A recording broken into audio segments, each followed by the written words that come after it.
Mike Wood. Thank you, Madam Deputy Speaker. My constituents in Kingswinford and South Staffordshire are worried. They're worried by the constant stream of applications for new battery energy storage systems that are in and around the villages right across the constituency, from Kinver to Swindon to Kingsford to Womben, Lower Penn, at the edge of Kingswinford. And their worries weren't exactly alleviated by the response that the Prime Minister gave to me in my question last month, where he did not give the impression the government understands residents' concerns and actually some of the reasons for those concerns. Now, Lower Penn in South Staffordshire, it's a lovely village, about population just under 1,000. It felt like pretty much all of those were in the village hall for the public meeting in February. There are at least 7 battery sites either approved or proposed in or very close to that very small village. And the same is happening in villages across South Staffordshire. Just as I've been sitting here this afternoon in this debate, I've received another email from the Planning Authority inviting me to speak on one of these applications. They are coming through at such a rate. And this reflects the position across the country. There are 121 operational battery energy storage systems in the United Kingdom, but there are more than 1,500 more in the pipeline. And so we really are at a tipping point, but the planning and regulatory systems really have not yet caught up, which is why we need action. Now, as has been said, batteries do have a low failure rate, but they do sometimes go wrong, just as they do in mobile phones, electric vehicles. That's why when you get on a plane, the airline will tell you can't charge your mobile phone battery whilst you're on the flight.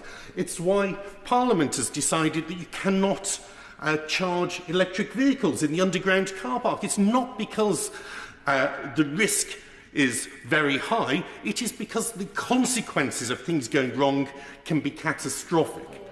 But whereas a mobile phone may have a capacity of maybe 15 to 18 watt-hours, an electric vehicle battery, perhaps 80 to 100 kilowatt-hours, the site in Tilbury, which I think there's a fire that the Honourable Gentleman was referring to earlier this year, when that's completed, that will have a capacity of about 600 megawatt-hours. So, to put it another way, that site will be the equivalent of 33 million iPhone batteries. And as these increase, just on basic statistics, you know there are going to be more and more fires coming on top of the ones we've already had this year, as I say, in Tilbury, in Cirencester, and in Aberdeenshire.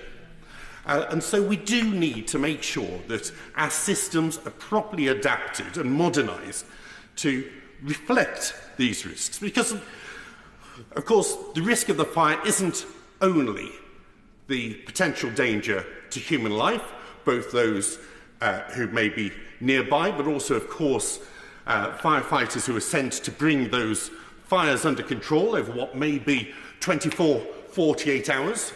It's also the risk to our local natural environments. Of course. Does my honourable friend agree with me that one of the issues here in terms of statutory is that there's no statutory requirement on prevention methods that may stop getting to that disastrous situation in the first place? Of course, completely right. And part of the problem is that often as these planning applications are coming in, they're very, very vague, really, about exactly what is the chemical. It will be a lithium-ion type chemical, but what is the actual technology that we'll be using? Because often these applications are made years in advance before they've actually acquired the products that are going to be in there, so it's impossible to assess the risk properly in those circumstances. But obviously when these fires are running for 24, 48 hours and those millions of gallons of water that are used to bring the fire under control, the chemical runoff from those fires. It has to go somewhere. And sadly, a lot of these applications, including these in my constituency, they are sited near to our rivers and to our canals. So, for example, in Womben and Lower Penn, there are plans for 2 battery energy storage sites to be erected close to the Staffordshire and Worcestershire Canal and Staffordshire Railway Walk.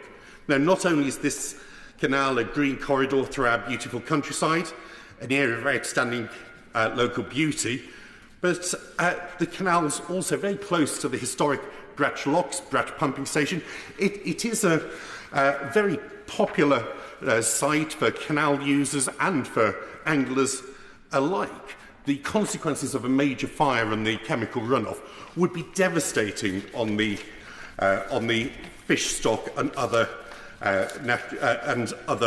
wildlife.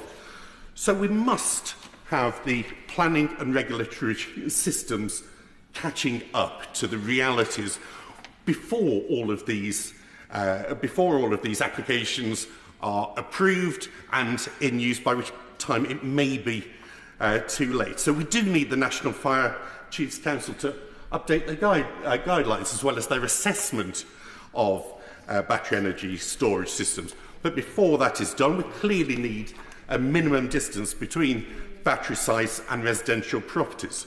We need the fire service to be made statutory consultees on planning applications for battery energy storage systems, and the government really must go back and make the changes to the planning and infrastructure bill that are needed to make sure that local authorities and local communities have a real and meaningful say on where these systems are and are not installed. Yeah.